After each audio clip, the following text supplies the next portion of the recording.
निजाथाव Christ' सिबियारि आइ आफा फंबाय बिनानावफोर, नै दिनै जोंहा सनितपुर ढेकियाजुलि जोंनि हा गोदानाव जोङो बेखौ जों गामि दरब्रैजों बेखौ फैसा एसे एनै खांलायनानै जोङो बे गिर्जाखौ लुखांबाय आरो बे लुनायाव जोङो खस्थ' मस्थ'ब्लाबो इसोरनि अननायजों जों दिनै बेखौ साक्सेसफुल खालामबाय।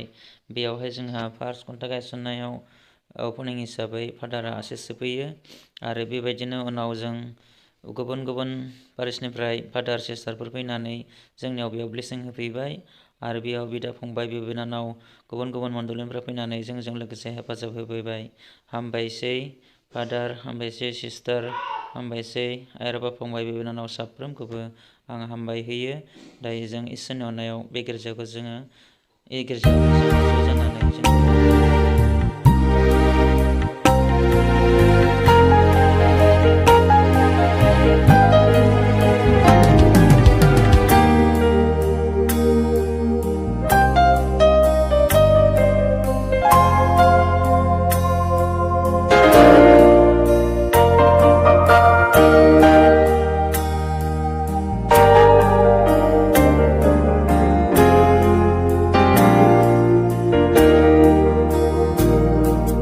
पवित्र आत्मा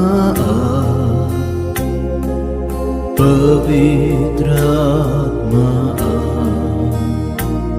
मुझे ले चल यीशु की चरणों में। पवित्र आत्मा पवित्र आत्मा पवित्र आत्मा मुझे ले चल यीशु की चरणों में। पवित्र आत्मा